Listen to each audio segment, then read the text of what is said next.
آواز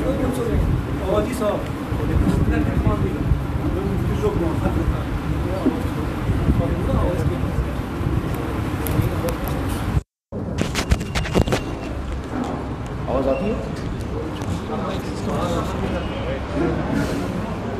اب قریب ہو جائیں، پہلے صفوں کا معاملہ تھا، اب قریب ہو جائیں تھوڑا سا حضرات، فین وہ بند کرے کر دیجیے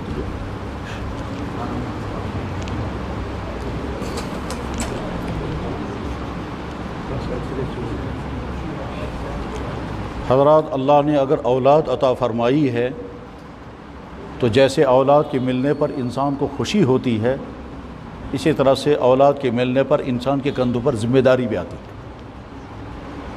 اور بہت ہی افسوسناک صورتحال یہ ہے کہ اس وقت بے شمار ہمارے بھائی اپنی اولادوں کی ذمہ داری کی طرف دھیان ہی نہیں دے رہے ہیں، جس کا نتیجہ یہ ہے کہ اولادیں بگڑ رہی ہیں اور ہر طرح کی خرابیاں اولادوں کے اندر ہیں۔ چنانچہ ہم اپنے معاشرے کے بگڑے ہوئے نوجوان لڑکوں اور لڑکیوں کا جو نظارہ کر رہے ہیں، اس کی بڑی وجہ والدین کی غفلت ہے۔ اور جب یہ صورتحال ہوتی ہے کہ کسی دور کے والدین اپنی اولادوں پر پوری توجہ نہ دیں تو سمجھ لینا چاہیے اس قوم کا مستقبل برباد ہے، کیونکہ جو بزرگ حضرات ہیں وہ رخصت ہو جائیں گے اور اگلی نسل جو ہے وہ بگڑی ہوئی نسل ہوگی۔ وہ بگڑی ہوئی نسل جو ہے وہ کسی کام کی نہیں ہوگی، وہ تو بیچارے آگے چل کر کے محتاج ہوں گے۔ ہم کو 2 وقت کی روٹی کہیں نہ کہیں مل جانی چاہیے، کیونکہ ان کے پاس نہ تعلیم، نہ کردار، نہ اخلاق، نہ بلند مقاصد، نہ اپنا غم، نہ اپنی قوم کا غم، نہ اپنی ملت کا درد، ان تمام چیزوں سے خالی ہو کر وہ سوچیں گے کہیں نہ کہیں ہم کو کسی طرح سے کہیں چپراسی بن کر، کہیں 4 کلاس ملازم بن کر کے 2 وقت کی روٹی مل جانی چاہیے، اور چونکہ قابلیت کسی اعتبار سے نہیں ہوگی وہ ملنا بھی مشکل ہوگا۔ اس لیے تمام والدینوں کی ذمہ داری ہے کہ اپنی اولاد کے سلسلے میں پہلے سمجھیں کیا کیا ذمہ داری ہمارے کندھوں پر ہے۔ اس وقت کے والدین جو ہیں وہ صرف اپنی اولادوں کا شوق پورا کر رہے ہیں، بس اولادوں شوق اس پورا گسو، کپڑوں کا شوق، موبائلوں کا شوق، آوارہ گھومنے کا شوق، چاہتے پورے کرنے کا شوق، فیشن کرنے کا شوق، بس شوق پورے کر رہے ہیں۔ اور وہ بگڑ کے رہا، کیا کیا بگاڑ ان کے اندر آ رہا ہے؟ ایمانی بگاڑ، اخلاق کا بگاڑ، کردار کا بگاڑ، اور ان تمام شوقوں کے ذریعے سے وہ کن کن خرابیوں کا شکار ہو رہے ہیں سب کو معلوم ہے۔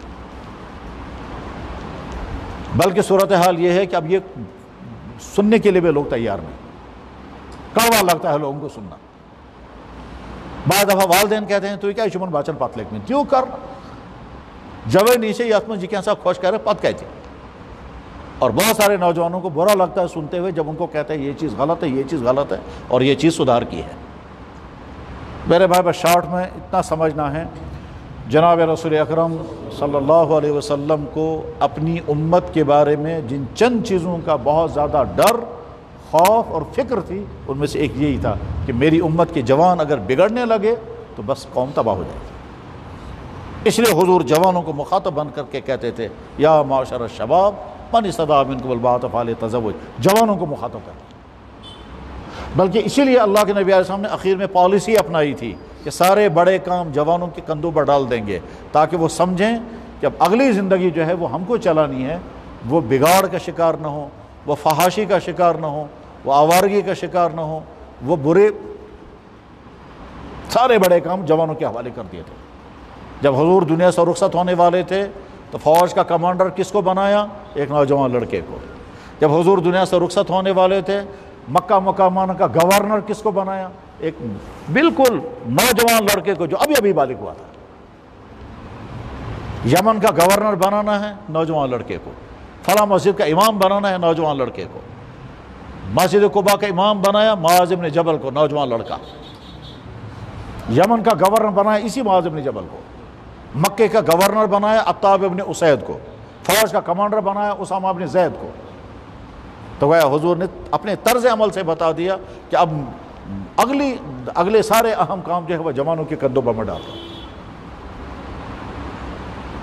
اب ایک طرف سے تو اللہ کے نبی کی چاہت یہ ہے، اور یہ حضور کی نہیں، اللہ جل شانہ نے قرآن کریم میں جوانوں کے سامنے رول ماڈل لانے کے لیے واقعات بیان کیے۔ ابراہیم علیہ السلام کو بصورت جوان دکھایا کہ دیکھو ایک جوان تھا ملک عراق میں، سارا ملک برائیوں میں ڈوبا ہوا، بادشاہ سے لے کر کے نیچے تک آپ سارے گندگیوں میں ڈوبے ہوئے تھے، وہاں ایک جوان تھا ابراہیم، اور کہا ابراہیم کو جوان کے طور پر قرآن میں پیش کیا۔ موسیٰ علیہ السلام کو بطور جوان کے دکھایا۔ موسیٰ علیہ السلام جنگلوں میں سفر کر رہے ہیں اور وہاں نامحرم خواتین ان کے ساتھ سفر کر رہی ہیں۔ اس وقت موسیٰ علیہ السلام ایک جنگلوں کے سفر کر رہے ہیں، وہاں دیکھنے والا کوئی نہیں ہے، نوجوان خاتون کے ساتھ ہے۔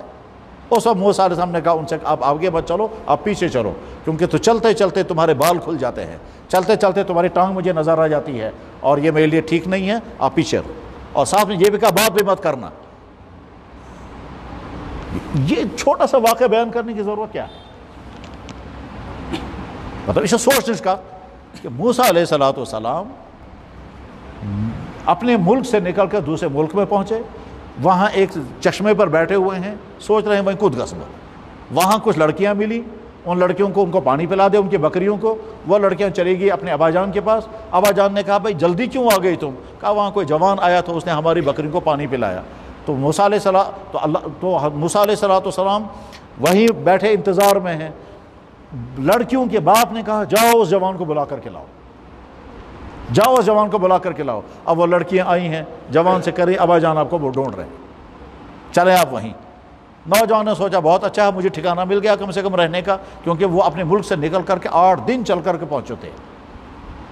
اب اس کے بعد پھر راستے میں جنگلوں کا سفر ہو رہا ہے۔ اس وقت موسیٰ علیہ السلام اس لڑکی سے کہہ رہے ہیں آپ پیچھے رہو، آگے مت چلیں، چلتے چلتے تمہاری ساڑی گر جاتی ہے، بال نظر آتے ہیں، چلتے چلتے تمہارا پیجامہ جو ہے ہٹ جاتا ہے، تمہاری پنڈلیاں مجھے نظر آ جاتی ہیں، اور بات بھی مت کرنا، آپ پیچھے رہو۔ یہ چھوٹا سا واقعہ بیان کرنے کی کیا ضرورت ہے؟ جوانوں کے سامنے رول ماڈل۔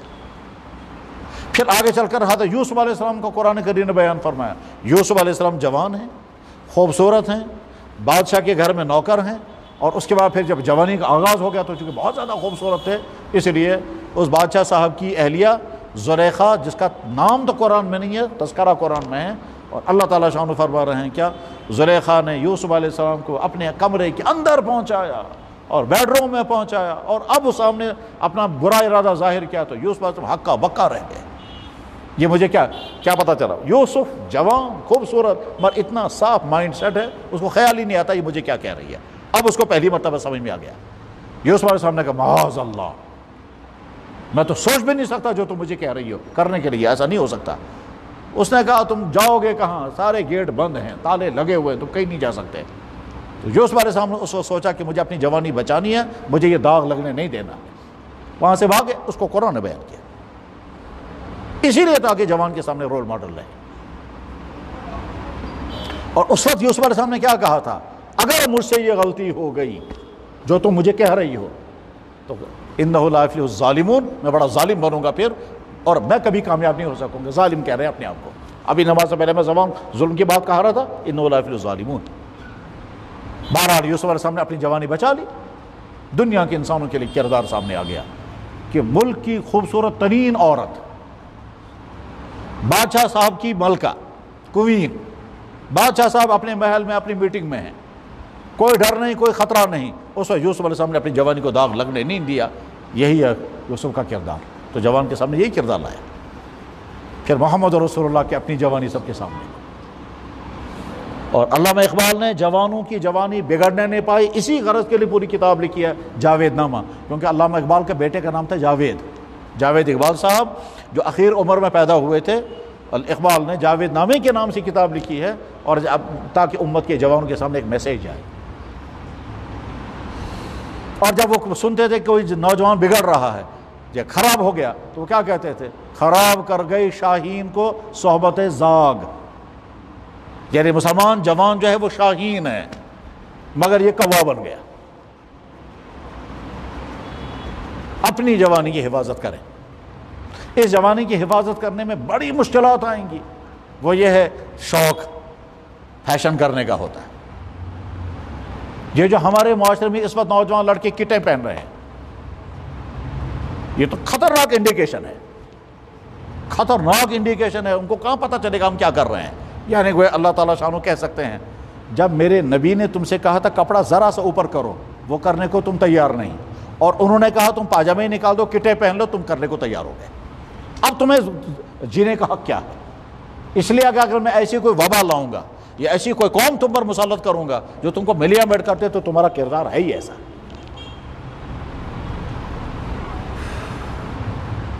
یہ جو ہمارے نوجوان آج کل یہاں بڑے شوق کے ساتھ کٹے پہن کر کے پھر رہے ہیں،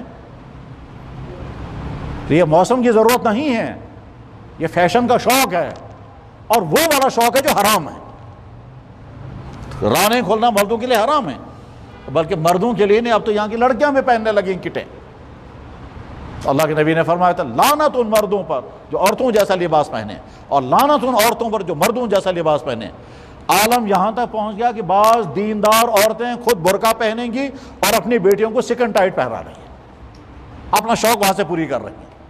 ہم بعض دفعہ دیکھتے ہیں کہ صاحب خود دیندار ہیں، امام صاحب ہیں، مولانا صاحب ہیں، تبلیغی صاحب ہیں، اور اپنی بیٹیوں کو سکن ٹائٹ پہنا رہے ہیں. تو کیا مسلمانوں نے طے کر لیا ہے کہ دنیا میں محمد صلی اللہ علیہ وسلم کا کلچر ختم ہو جانا چاہیے؟ جن لوگوں کا مشن محمد صلی اللہ علیہ وسلم کے کلچر کو ختم کرنے کے لیے ہے، آپ انہی کے ساتھ دے رہے ہیں. پھر کہو گے ربنا ظلم اس کرتے رام سو رام کہتے، تم تو کہے تباہ ہونے کے مستحق ہو. یا اللہ شوق ہمارے ان کے ساتھ ہیں، مدد آپ ہماری کریں.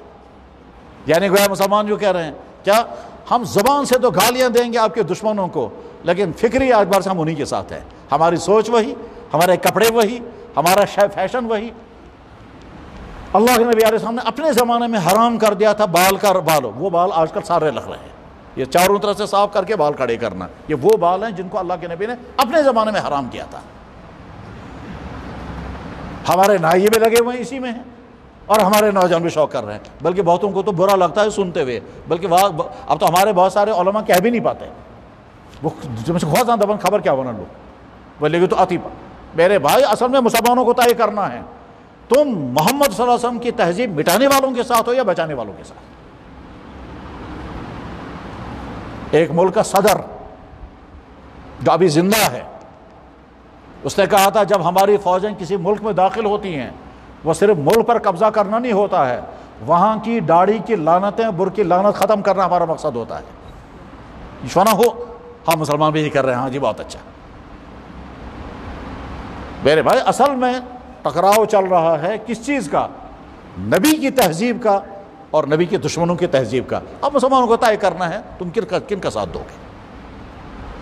فیشنوں کے شوق میں تم دشمنوں کا ساتھ دے رہے ہو، انجام کے لیے بھی تیار رہنا.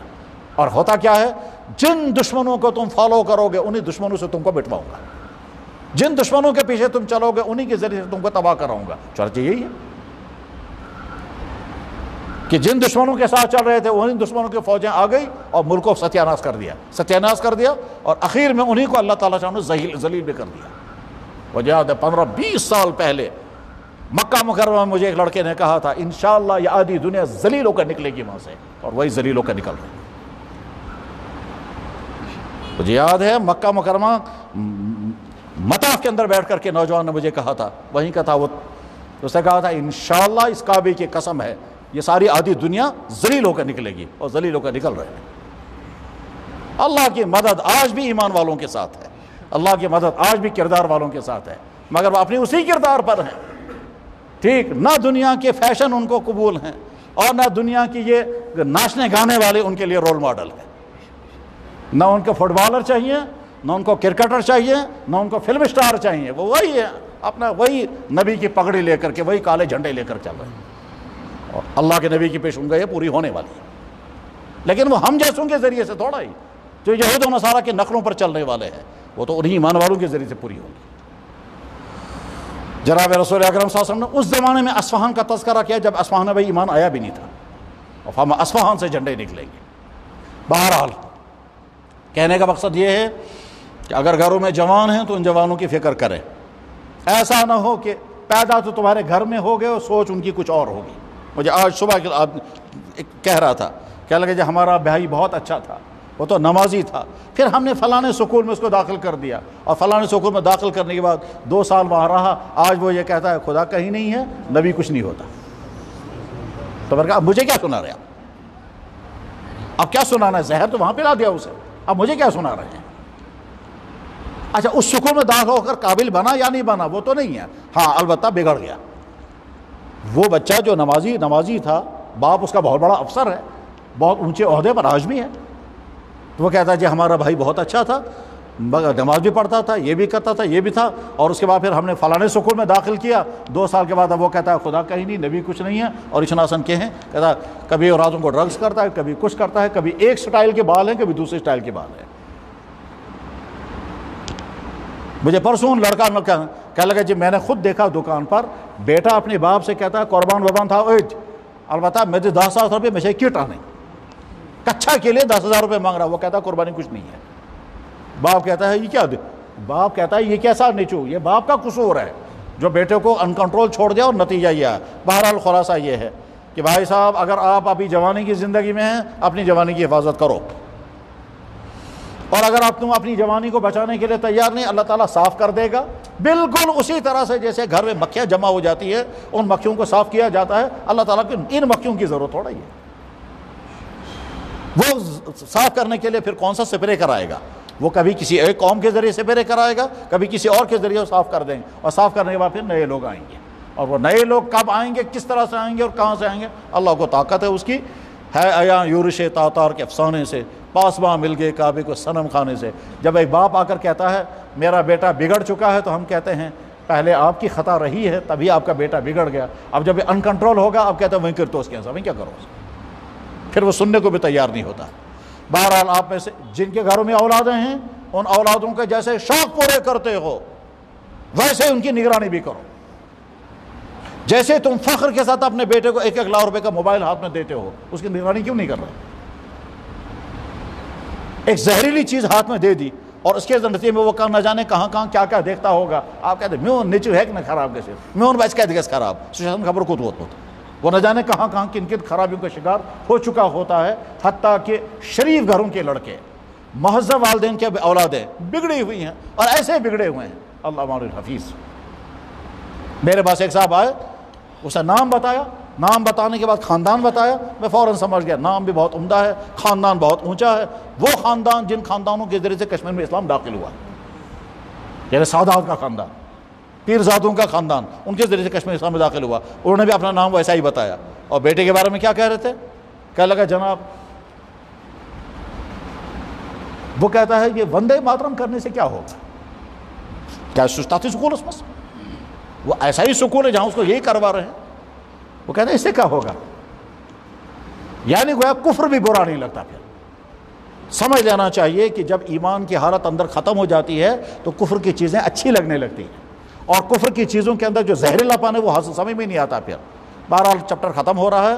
ہم میں سے جو جوانی کی زندگی, اپنی جوانی کی حفاظت کرو, اپنی ایمان, اپنے کردار, اپنا اخلاق, اپنی عادتیں, اور اس حفاظت کرنے کے لیے اپنے آپ سے بہت لڑنا پڑے گا.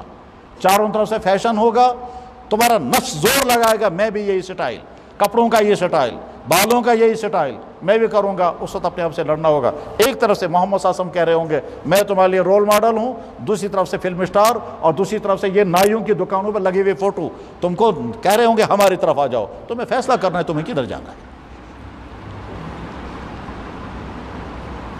بعض نادان کیا کہتے ہیں, اسلام میں کوئی لباس نہیں ہے, بدترین نادان ہے وہ. اور نادان اس لیے ہیں, اصل میں ان کے اندر ان کا ذہن چونکہ بگڑ چکا ہے, اس لیے وہ اپنی جسٹیفائی کرنے کے لیے کہ اسلام میں کوئی لباس نہیں ہے. حدیث کی کتابوں میں کتاب اللباس پورا چپٹر موجود ہے, بخاری میں کتاب اللباس پورا موجود ہے. اللہ کے نبی علیہ السلام تو اس بارے میں اتنے حساس تھے, حضور یہ بھی چاہتے تھے کہ میری عبادت دوسری قوم کے ساتھ مل جائے کہیں بھی. یہودی دیر سے افطار کرتے, حضور نے فرمایا دیر سے افطار مت کرنا, یہودیوں کا تو نشانہ ہے. اللہ کے ایک ایک چیز میں اللہ کے نبی علیہ السلام چاہے میری امت الگ رہنی چاہیے. یعنی حضور اس زمانے میں سمجھتے تھے کہ نبی کی تہذیب و غیر نبی کی تہذیب کا ٹکراؤ چل رہا ہے. آپ کہتے ہیں نا کلیش آف سیولائزیشن, بھائی بولتے تو ہیں, بچتے کیوں نہیں ان سے. آپ تو اپنے بچوں کو ٹاٹا کراتے ہوئے فخر محسوس کر رہے ہیں. والدین اپنے بچوں کو ٹاٹا کہنا سکھاتے ہیں، سلام نہیں سکھائیں گے۔ ہم کو شرم آتی ہے ہمارا بیٹا ابا جان کہے گا، ہاں بڑا فخر محسوس کرتے ہیں جب وہ ڈاڈا کہتا ہے یا ڈیڈی کہتا ہے، تو ڈاڈا ڈیڈی کہتے ہوئے خوشی محسوس ہوتی ہے۔ اس کا مطلب یہ ہم مسلمان چاہتے ہیں ہماری زبان، ہمارا لباس، ہمارے شکل و صورت، ہمارے شوق، ہماری چاہتیں غیروں کی ہو جائیں، اور یا پھر کو اسلام زندہ باد، سو کبر کے اسلام زندہ باد۔ ہم تو اپنے ہاتھوں سے اسلام کو مرد آباد کر رہے ہیں، زبان سے کہہ رہے ہیں زندہ باد۔ بہرحال اپنی جوانی کی حفاظت کریں، اور جہاں کوئی دیکھیں وہاں اپنی جوانی کی حفاظت کریں۔ بس یہ چیپٹر ختم ہو گیا، پھر کبھی انشاءاللہ موقع ہوا تو اس کے دوسرے پہلو بھی میں عرض کروں گا۔ اس وقت شارٹ میں 2 باتیں خاص طور پر عرض کرنا چاہوں گا۔ جو نوجوان یہاں کشمیر کے یہ کٹیں پہن رہے ہیں، اچھی طرح سے سن لیں، یہ حرام ہے، اس لیے کہ گھٹنوں سے اوپر کپڑا کھولنا حرام ہے۔ بخاری میں موجود ہے العورۃ الفخذ عورۃ، یہ ران جو ہے یہ سطر میں داخل ہے۔ دراصل اسلام کیا چاہتا ہے؟ ہر وہ چیز جو دوسرے کے جنسی جذبات کو ابھار دے، ان تمام چیزوں کو پردے میں رکھنا ہے۔ اور یہ مصیبت وہاں بڑھتے بڑھتے اب کہاں تک پہنچی ہے؟ یہاں بہت سارے نادان بے وقوف اپنی بیٹیوں کو بھی کٹائی پہنا رہے ہیں، اور حج حسن ذہن میں ایسی خبر کیا ہے؟ کچھ نہیں ہے، بیچارے یہیں کے، کل سڑیں گے مریں گے، جنازہ بھی نہیں پڑے گا کوئی، لیکن بڑے فخر کے ساتھ کہتے ہیں تو چھوڑ دقیانوسی تم چھ یہود و نصارہ امتی۔ دقیانوسی نہیں ہے، یہ یہود و نصارہ کی امتی ہے جن کو ان کی چیزیں پسند آ رہی ہیں۔ بہرحال اپنے بچوں کو یہ نا کہتے ہیں دنیا میں جنگ جو ہوتی ہے وہ 2 طرح سے ہوتی ہے، ایک تو ویپن کی جنگ ہوتی ہے اور ایک تہذیبی جنگ ہوتی ہے۔ یہ سب تہذیبی جنگ ہے۔ اس تہذیبی جنگ میں ایک طرف سے غیر اسلامی تہذیب ہے، ادھر سے اسلامی تہذیب ہے۔ یہ اسلامی تہذیب مسلمان اپنے ہاتھ سے چھوڑتے جا رہے ہیں، اور جب مسلمان اپنے ہر چیز پر جمع رہتا ہے تو اللہ کی نصرتیں بھی ساتھ آتی ہیں۔ نقشہ سب کے سامنے ہے، ٹھیک؟ ایک طرف سے مسلمان ہیں، ٹھیک، 60-70 سال سے کہتے ہیں ہمارا بیت المقدس کر کچھ نہیں پا رہے ہیں، اور دوسری طرف سے ایک جگہ کے مسلمان آدھی دنیا حملہ پر کر کے آئی، ذلیل ہو کے نکل گئی۔ اللہ دکھا رہے ہیں جب تم ٹھیک ہو تو میری مدد تمہارے ساتھ ہوگی، اور آج بھی وہ نصرتیں، وہ معجزات سامنے آتے ہیں۔ ایسے عجیب واقعات ہمارے ساتھی سناتے ہیں جو وہاں دیکھ کر کیا۔ بہرحال یہ جو کٹیں پہن رہے ہیں اچھی طرح سے سن لیں۔ جو لڑکیاں ستنے پہن رہی ہیں اور سیکنڈ ٹائٹ ہیں، لعنت فرمائی اللہ کے نبی علیہ السلام نے ان عورتوں پر، لعنت جو مردوں جیسا لباس پہنے، ان مردوں پر لعنت جو عورتوں جیسی شکل و صورت عورتوں لباس پہنے۔ اور وہ دیندار جو اپنے آپ کو دیندار بنا کر کے لاتے ہیں، داڑیاں بھی ہیں، نماز بھی پڑھتے ہیں، ان کی عورتیں برقع بھی پہنتی، اپنے بچوں کو جب کٹیں پہنا رہے ہیں وہ تو وہ اپنا شوق معصوم بچوں کے ذریعے پورا کر رہے ہیں۔ اب لعنت بچے پر نہیں، اس پر آئے گی۔ تمہارا برقع تھوڑے بچا سکے گا خدا کی لعنت سے جب تم اپنی بیٹی کو سیکنڈ ٹائٹ پہنا رہی ہے، کیونکہ اللہ کے نبی نے لعنت فرمائی۔ اب وہ خود تو نہیں پہن، ایک دفعہ ایک خاتون میرے پاس آئی برقع پہن کر کے، چھوٹی بچی ساتھ ہے، دمن بھی تو پھاکا میں تو بس کیا نو لوگ مجھ سیکنڈ ٹائٹ تو کیا زبان مطلب یہ کیا لوگ ہوتے خود اپنے آپ کو دکھا رہے ہیں ہم دیندار ہیں، ہم برقعے میں ہیں، اور چھوٹی معصوم بچوں کو پہنا رہے ہیں۔ تو گویا ہم نبی کا لباس دنیا سے ختم کرنے والوں کا ساتھ دے رہے ہیں۔ بلکہ اگر سچ پوچھیں، وہ کاسمیٹک کا کام کرنے والے لوگ، وہ ریڈی میڈ گارمنٹ کا کام کرنے والے لوگ، اور یہ جو دکانوں پر باہر یہ سٹیچو کھڑے کرتے ہیں، یہ سٹیچو جو کھڑے کرتے ہیں لڑکوں کے لڑکیوں کے، ان پر ڈریس پہناتے ہیں، یہ کپڑے بیچنے کا کام نہیں ہے، یہ اصل میں مسلم تہذیب کو مٹانے کا کام ہے۔ اور اس طرح سے مٹایا جا رہا ہے کہ تمہارے نوجوان ایسے ہونے چاہیے، تمہاری لڑکیاں ایسی ہونی چاہیے، تمہارے بڈھے ایسے ہونے چاہیے، تمہارے افراد یہ ہونے چاہیے۔ یہ ہے وہ میسیج۔ انسان کو تھوڑے سمجھ میں آتا ہم کیا 4 پیسے کے لیے تم اسلام پر کو لڑیاں مار رہے ہو۔ یاد رکھو اللہ تعالیٰ زندہ نہیں رہنے دے گا اگر سدھار نہیں آیا۔ اللہ تعالیٰ شان ہم کو سدھار نصیب فرمائے۔ وآخر دعوانا الحمدللہ رب العالمین۔ دوسرا موضوع، قربانی کے ایام میں بہت سارے مسائل ہوتے ہیں جو سیکھنے کے ہوتے ہیں، لیکن یہ کہ ہونا تو چاہیے تھا، یہ قربانی کے ایام شروع ہونے سے پہلے یہ مسائل بیان کرنے چاہیے تھے، اتفاق سے وہ ہو نہیں پایا۔ ویسے ہمارے ہر جگہ کے علماء اور ہر جگہ کے امام اور ہر جگہ کے مفتی حضرات مسائل بیان کرتے رہتے ہیں۔ ایک زمانہ تھا کشمیر میں کوئی مسئلہ بیان کرنے والا نہیں ہوتا تھا، اب تو اللہ کے فضل سے چاروں طرف سے بڑے علماء بھی موجود ہیں، مفتی حضرات بھی ہیں، کانٹیکٹ میں رہتے ہیں۔ پھر بھی میں چند باتیں عرض کیے دیتا ہوں۔ پہلی بات یاد رکھیں، جانور اللہ کی قدرت کی بہترین نشانی ہے۔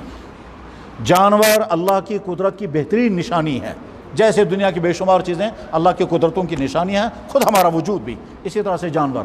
اور جانور کی باڈی کے اندر کیا کیا ہوتا ہے وہ پڑھیں، انیٹمی آف اینیملز، جب آپ پڑھیں گے تو پتہ چلے گا جانوروں کے اندر کیا کیا اللہ نے رکھا اور کیسا ان کا سسٹم ہے۔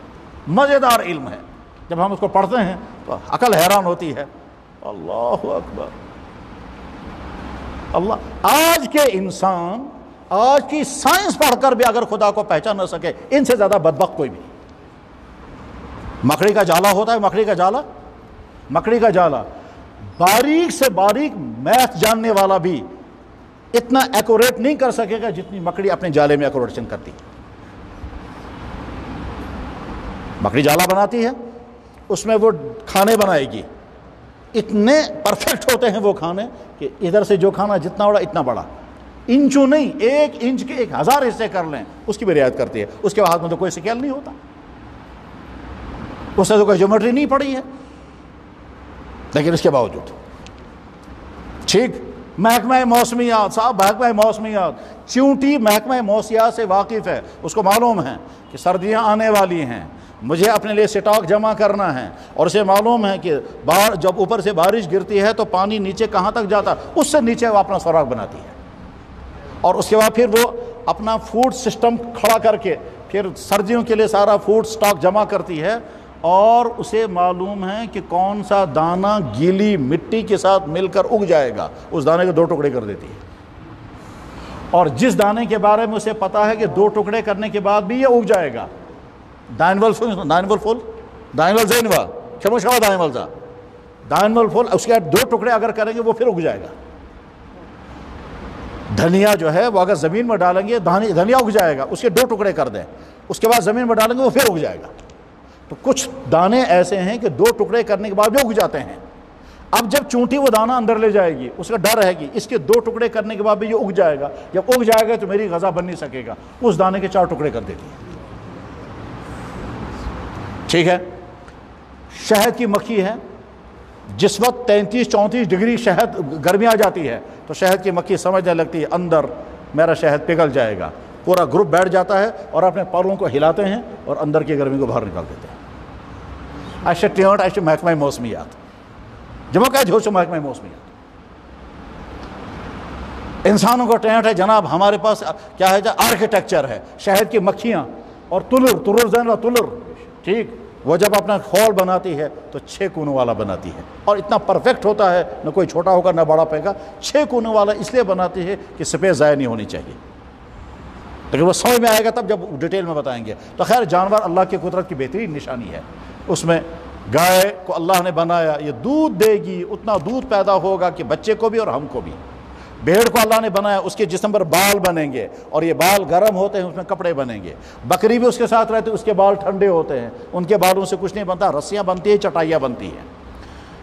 اونٹ اللہ نے پیدا کیا، اس کا گوشت بھی فائدہ مند ہے، اس کا دودھ بھی فائدہ مند ہے، اور اس کا اون بھی فائدہ مند ہے، وہ ایٹ اے ٹائم سواری کا کام بھی دیتی ہے، اور نہ جانے کیا کیا حکمتیں ہیں۔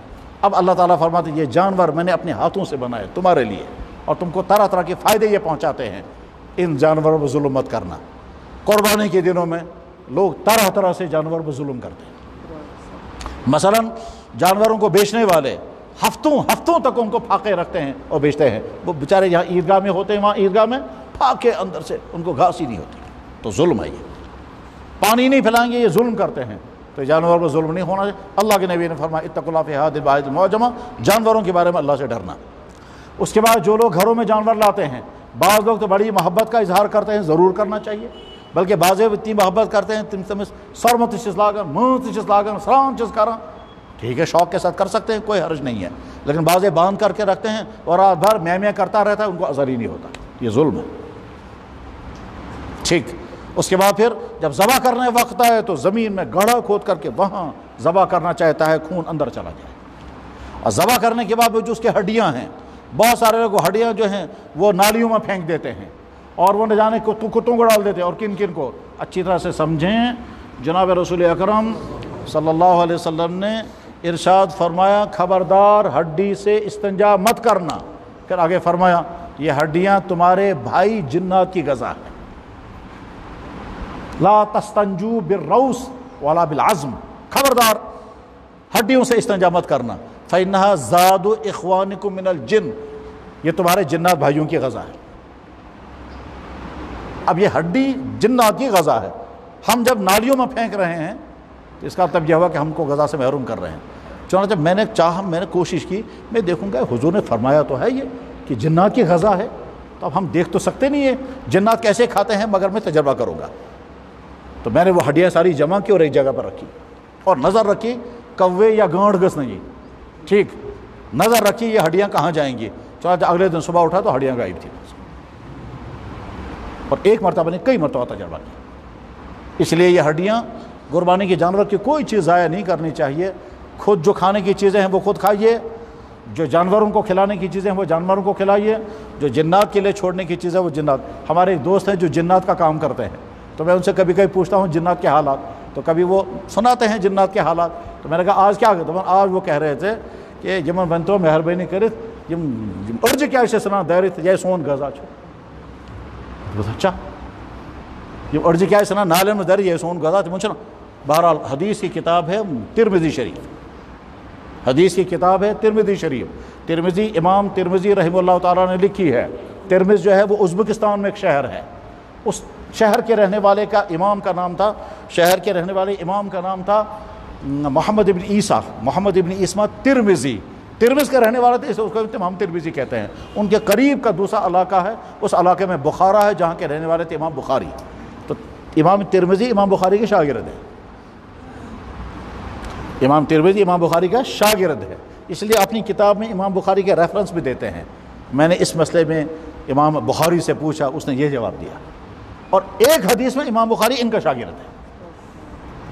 ٹھیک، تو امام ترمذی نے حدیث کی کتاب لکھی ہے، اس کا نام ہے جامع ترمذی یا اس کا نام ہے سنن ترمذی. اس میں حدیث ہے، میں نے خود پڑھی بھی ہے، پڑھائی بھی ہے.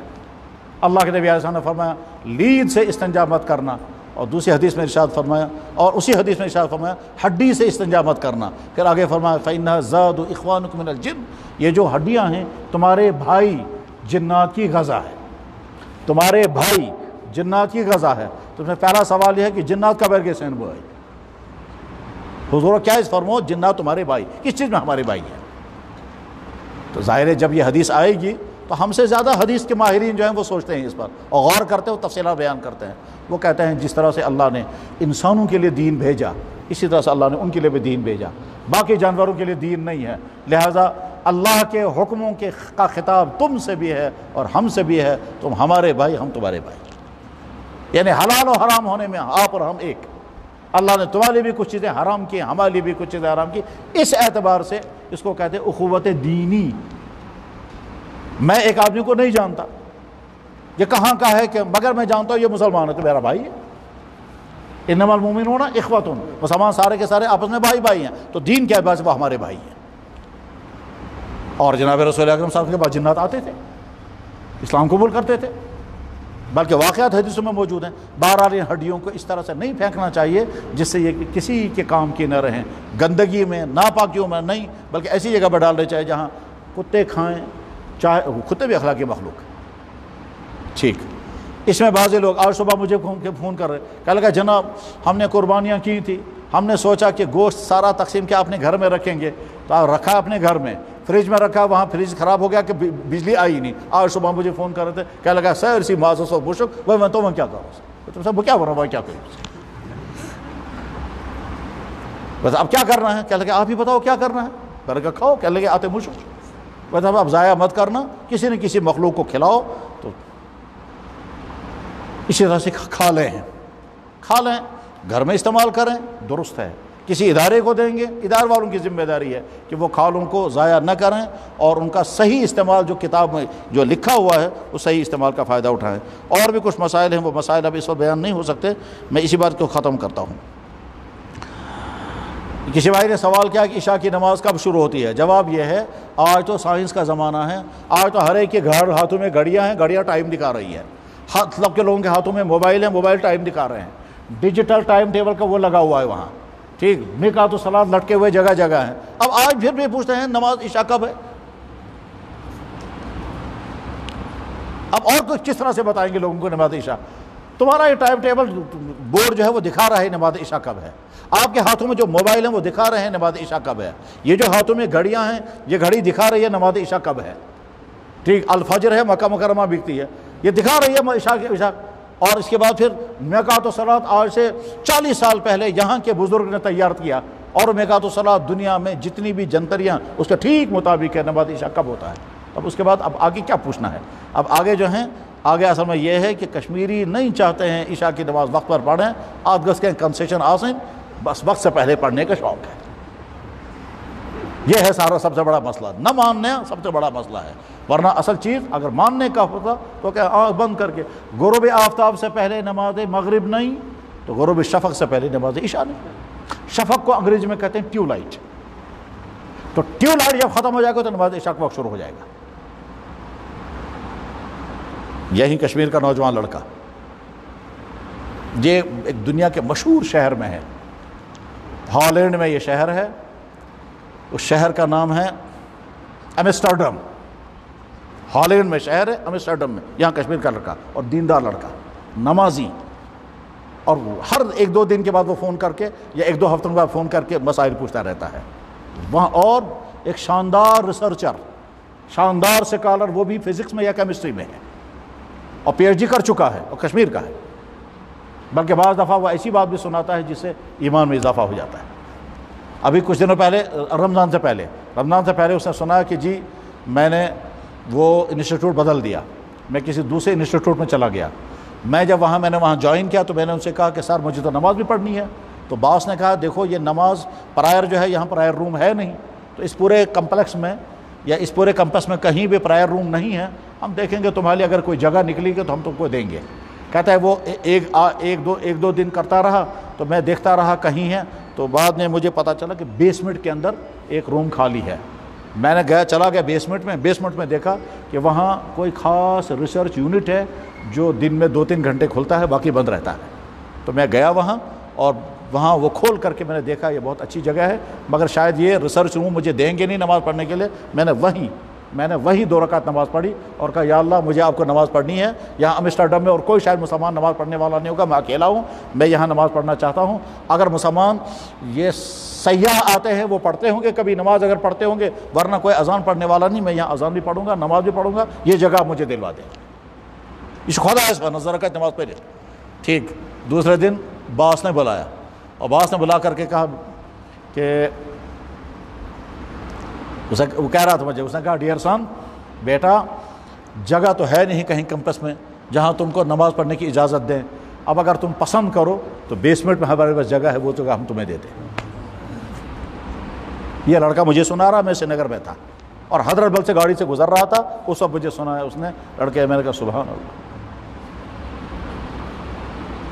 میرے بھائی کرنے والے وہاں بھی کرتے ہیں، نہ کرنے والے یہاں بھی کر رہے ہیں، اس کو تو وہاں کوئی پریشر کرنے والا نہیں ہے، وہ وہاں سے پوچھتا ہے مجھے عشاء کی نماز کا ٹائم اتنے بجے سٹارٹ ہوتا ہے، اس سے پہلے میں نہیں پڑھ سکتا۔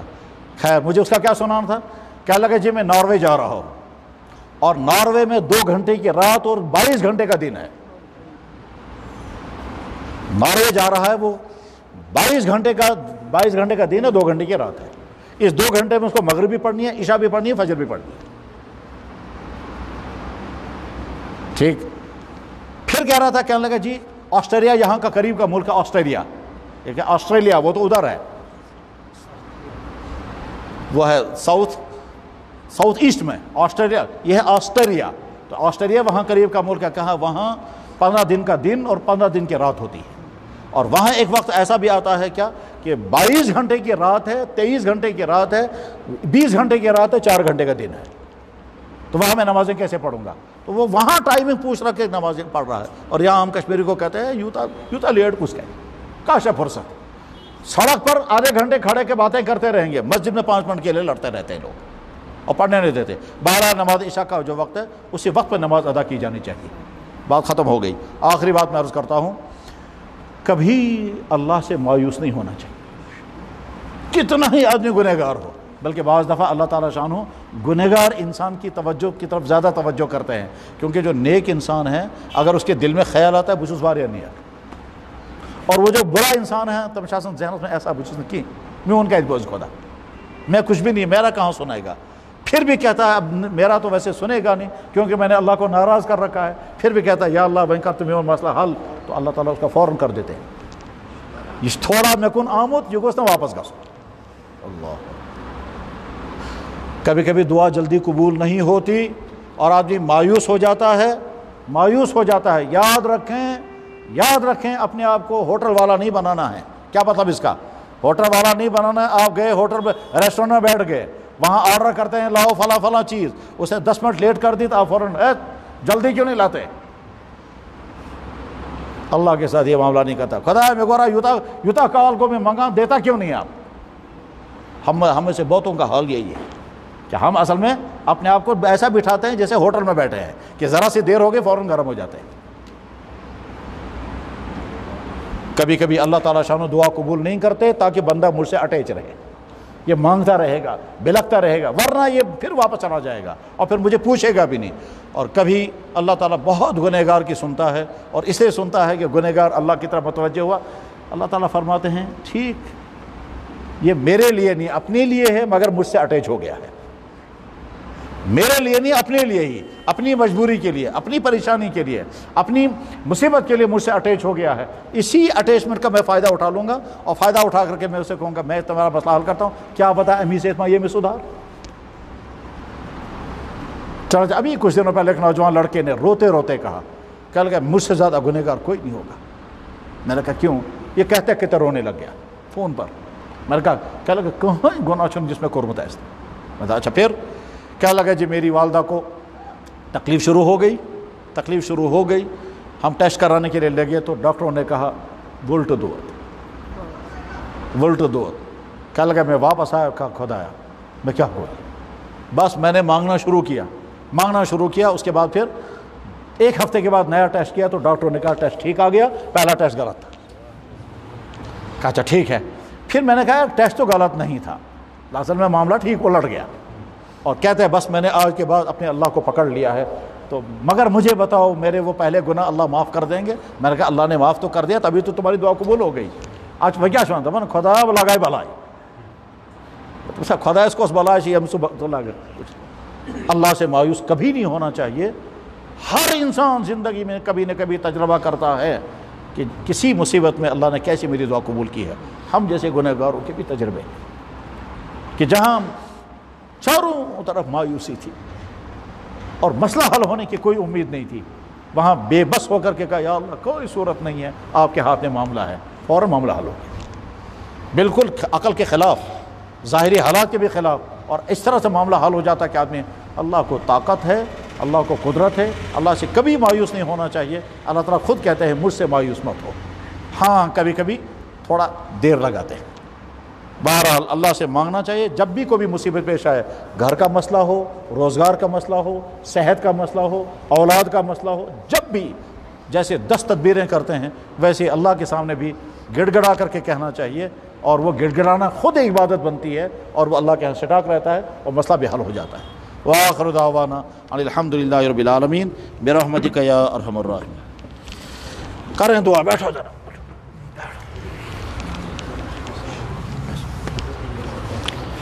الحمد للہ الذی ہدانا لہذا وما كنا لنہتدی لولا ان ہدانا اللہ۔ یا اللہ یہ آپ کا گھر جہاں آپ کو صرف سجدہ ہوتا ہے، یا اکرم الاکرمین و ارحم الراحمین، آپ کے نبی نے فرمایا اس کائنات میں سب سے بہترین جگہ مسجد، آپ کے نبی نے فرمایا خیر الاماکن مساجدها، سب سے بہترین جگہ مسجد۔ یا اللہ آج جمعے کا دن ہے، یا اللہ ہم نے آپ کو سجدے کیے ہیں، جمعے کی نماز ادا کی ہے، یا اللہ ہماری حالت بھی بہت اچھی ہے، یہ مقام بھی بہت اچھا ہے، یہ دن بھی بہت اچھا ہے، اور اس وقت اگر ہم یہاں بیٹھے ہیں تو کوئی دنیاوی کام کے لیے نہیں بیٹھے ہیں، صرف آپ کا دین بولنے اور آپ کا دین سننے کے لیے بیٹھے ہیں۔